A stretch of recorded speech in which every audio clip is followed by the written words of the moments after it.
आज हम करने जा रहे हैं change and development in industrial society का पार्ट 3। तो स्टार्ट करते हैं होम बेस्ड वर्क्स से। ठीक है, होम बेस्ड वर्क्स कौन से होते हैं? जो घर पर बैठकर छोटे लेवल पर, ठीक है, घर से काम स्टार्ट किया जाता है, उसको बोलते हैं होम बेस्ड वर्क्स। तो इसमें कौन कौन से वर्क्स आ जाएंगे? देखो, कह रहे manufacture of lace, zari, brocade, carpet, bidis, agarbattis. ठीक है, तो ये जो काम है ये सारे के सारे घर पर बैठकर ही किए जाते थे पहले के टाइम में। Mainly done by women and children, जो घर पर क्या है बच्चे और वुमेन्स होती थी वो ही क्या है इस काम को हैंडल किया करती थी, क्योंकि जो जेंट्स है वो बाहर कमाने के लिए जाते थे। Then agent provide raw material, pick, finished product. अब क्या है, जो एजेंट होता था, ठीक है, वो जाकर मतलब जो वुमेन्स हैं, चिल्ड्रन है घर पे, उनको क्या रॉ मटेरियल जाकर बांट आते थे, और जब ये बना के तैयार कर देते थे कोई भी चीज़, ठीक है, तो फिर इसको वापस ले आते थे। ठीक है, एजेंट करते थे ये काम, पहले रॉ मटेरियल दे आए और फिर फिनिश्ड गुड जो है तैयार किया हुआ माल वापस उठा लाते थे। ठीक है, तो पेमेंट कैसे की जाती थी? पेमेंट की जाती थी पीसीज के हिसाब से, दर्जन के हिसाब से और बॉक्सेस के हिसाब से। ठीक है, देन आपको आ जाता है बीडी इंडस्ट्रीज। मोस्ट इंपॉर्टेंट है ये टॉपिक, आपका बहुत ज़्यादा आता है शॉर्ट क्वेश्चंस के अंदर। ये कह रहे कि फॉरेस्ट पीपल जो है क्या कलेक्ट करते थे? तेंदू लीव्स होते थे, उनको इकट्ठा करते थे और इसको क्या है प्राइवेट कॉन्ट्रैक्टर को बेच दिया करते थे। आगे फिर क्या है कि जो प्राइवेट कॉन्ट्रैक्टर आगे वो फॉरेस्ट डिपार्टमेंट को आगे फिर सेल कर दिया करते थे।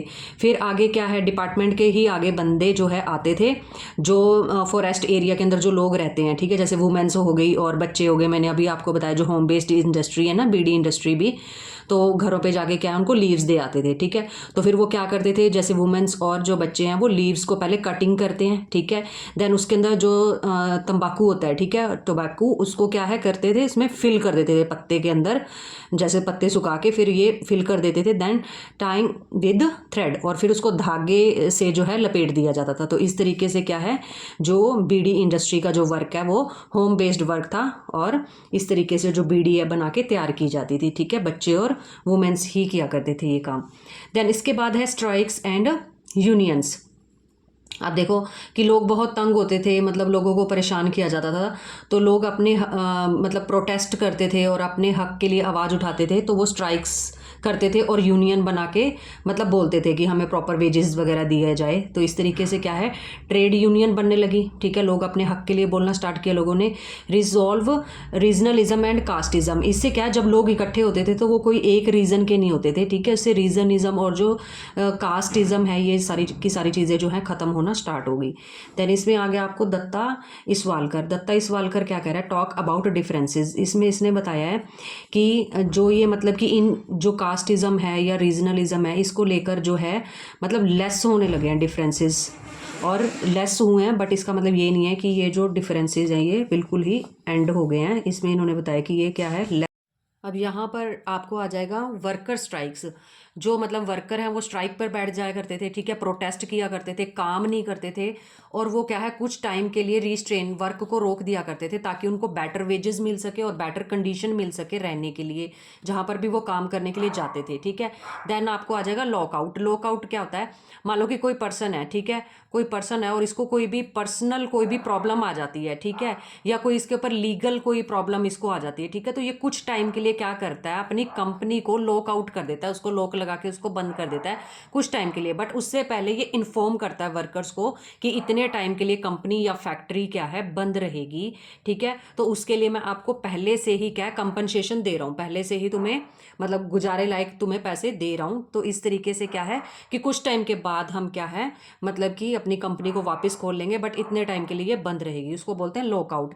When management closes down the factory for some times. ठीक है, और कंपनसेशन वो ऑलरेडी पहले प्रोवाइड करवा देते हैं जो मालिक होंगे। देन इसके बाद आ जाएगा आपको TAI। इसकी फुल फॉर्म क्या है, टेक्सटाइल एसोसिएशन ऑफ इंडिया। ठीक है, टेक्सटाइल एसोसिएशन ऑफ इंडिया जो है ये आपको बाय गांधी जी जो है स्टार्ट की गई है। कहते हैं ये फर्स्ट ट्रेड एसोसिएशन थी। ठीक है, फर्स्ट ट्रेड एसोसिएशन थी इंडिया के अंदर जो बाय गांधी जी जो है बनाई गई थी। अब हम इस चैप्टर का सबसे लास्ट टॉपिक करने जा रहे हैं और ये टॉपिक बहुत ही ज़्यादा इम्पोर्टेंट है। ठीक है, तो देखो इसमें क्या बताया गया, बॉम्बे मिल स्ट्राइक के बारे में बताया गया। बॉम्बे मिल स्ट्राइक कब हुई थी? 1982 में हुई थी। ठीक है, इसके लीडर कौन थे? डॉक्टर दत्ता सामंत थे, ठीक है।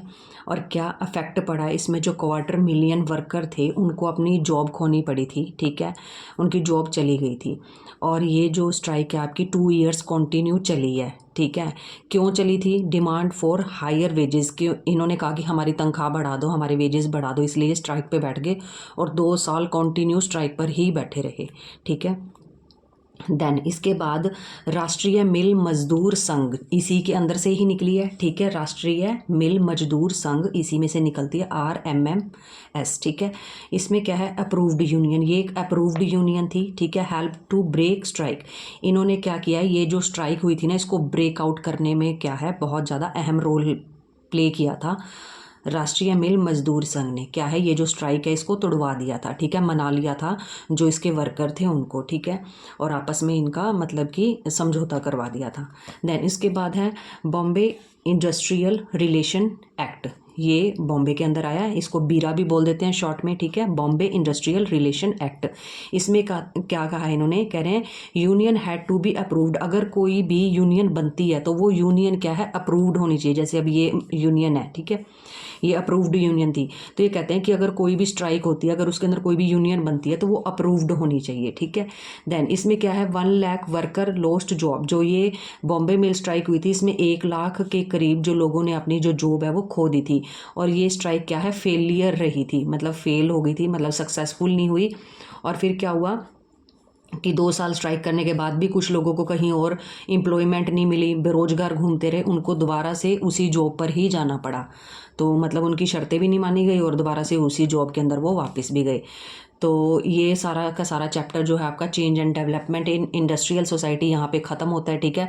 बच्चों को बहुत टफ लगता है ये चैप्टर, बहुत इजी वे में समझाने का ट्राई किया है, ठीक है।